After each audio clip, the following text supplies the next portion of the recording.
Évangile de Jésus-Christ selon saint Luc. Gloire à toi, Seigneur. En ce temps-là, Jésus disait à ses disciples, « Quand vous verrez Jérusalem encerclée par des armées, alors sachez que sa dévastation approche. Alors, ceux qui seront en Judée, qu'ils s'enfuient dans les montagnes. Ceux qui seront à l'intérieur de la ville, qu'ils s'en éloignent. Ceux qui seront à la campagne, qu'ils ne rentrent pas en ville. Car ce seront des jours où justice sera faite pour que soit accomplie toute l'Écriture. Quel malheur pour les femmes qui seront enceintes et celles qui allaiteront en ces jours-là, car il y aura un grand désarroi dans le pays, une grande colère contre ce peuple. Ils tomberont sous le tranchant de l'épée. Ils seront emmenés en captivité dans toutes les nations. Jérusalem sera foulée aux pieds par les païens, jusqu'à ce que leur temps soit accompli. Il y aura des signes dans le soleil, la lune et les étoiles. Sur terre, les nations seront affolées et désemparées par le fracas de la mer et des flots. Les hommes mourront de peur dans l'attente de ce qui doit arriver au monde, car les puissances des cieux seront ébranlées. Alors, on verra le Fils de l'homme venir dans une nuée avec puissance et grande gloire. Quand ces événements commenceront, redressez-vous et relevez la tête, car votre rédemption approche. Acclamons la parole de Dieu. Louange à toi.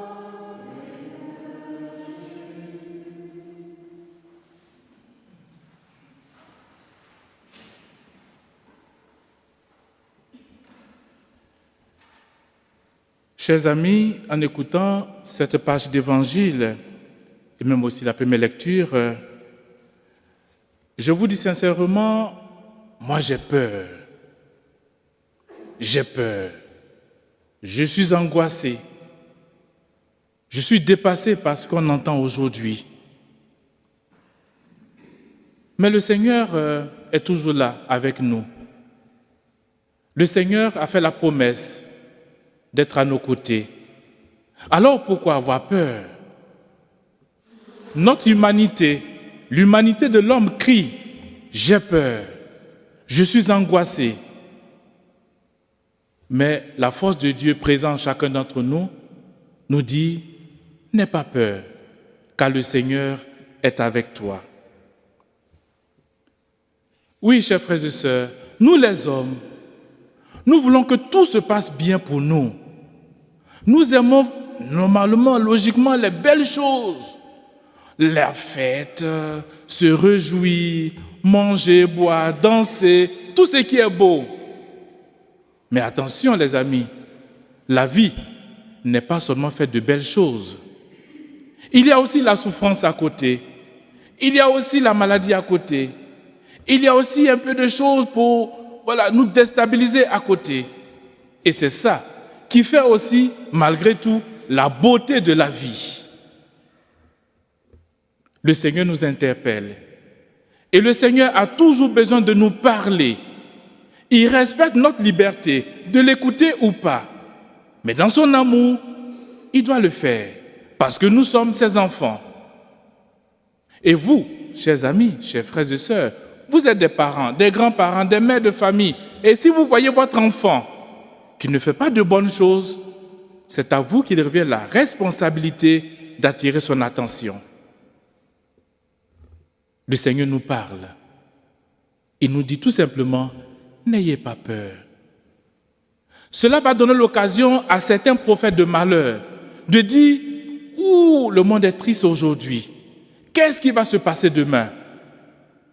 Vous savez, dans notre société d'aujourd'hui, avec tout ce qu'on entend, avec tout ce qu'on voit, l'homme n'est jamais sûr de sortir le matin de chez lui et de rentrer sain et sauf. Personne ne peut dire aujourd'hui, moi je sors de ma maison, aujourd'hui je m'en vais travailler, je m'en vais faire mes courses et rentrer tranquillement à la maison. Nous sommes tous angoissés de ce qu'on voit, de ce qu'on entend. Aujourd'hui, chers amis, il suffit tout simplement qu'une seule personne, un seul homme, se lève pour appuyer sur un bouton pour embraser notre univers. Mais cela ne doit pas nous inquiéter parce que nous avons le Seigneur à nos côtés. Et le Seigneur nous a fait la promesse de marcher avec nous jusqu'à la fin des temps. Oui, certains diront, le monde est fichu. Certains diront, à quoi ça sert aujourd'hui de se battre, de se travailler, si demain on doit tomber malade, si demain quelque chose doit nous arriver? Le Seigneur nous rassure qu'il est toujours avec nous. Et nous devons faire confiance à la parole de Dieu. Nous devons faire confiance au Seigneur qui marche avec nous. Nul n'est aujourd'hui à l'abri de toute catastrophe. Regardez ce qui s'est passé tout près de nous en Espagne. Peut-être aller en Espagne, c'est trop loin. Même dans certains départements français, ce qui s'est passé. Les inondations, les catastrophes naturelles, tout ce que les gens ont perdu en une fraction de seconde. Et quelqu'un pourrait dire, c'est la fin du monde. C'est la fin du monde, c'est la fin du monde. Non, mais qui c'est la fin du monde? Qui connaît la fin du monde? Personne. Même pas le Fils de l'homme nous rappelle les évangiles. Alors tout ce que le Seigneur fait, c'est tout simplement de nous dire, soyez vigilants. Soyez vigilants. Restez prudents. Parce qu'aujourd'hui, le monde, tel que nous le voyons, est en train de passer. Seul Dieu est fidèle. Seul Dieu reste. Alors accrochons-nous à ce Dieu qui nous aime. Oui, chers frères et sœurs, le Seigneur attire notre attention. Quel est le but de notre vie sur la terre? Qu'est-ce que nous recherchons aujourd'hui? Est-ce que nous voulons la réussite aux yeux des hommes?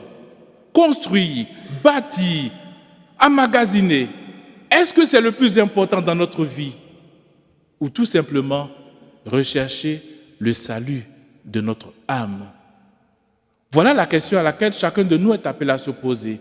Qu'est-ce que je cherche aujourd'hui? Aux yeux des hommes ou aux yeux du Seigneur? Alors il nous appartient à chacun d'entre nous de répondre véritablement à cette question. Oui, Seigneur, nous voulons répondre à cette question, mais nous avons besoin de toi. Nous avons besoin de ton Esprit Saint pour nous éclairer. Aide-nous, Seigneur, toujours à prendre conscience que tu es toujours avec nous et que tu marches à nos côtés. Malgré tout ce que nous connaissons aujourd'hui, malgré le bouleversement de notre univers, nous voulons nous attacher à toi et rechercher en toi non pas la réussite des hommes, mais la réussite de notre âme auprès de toi.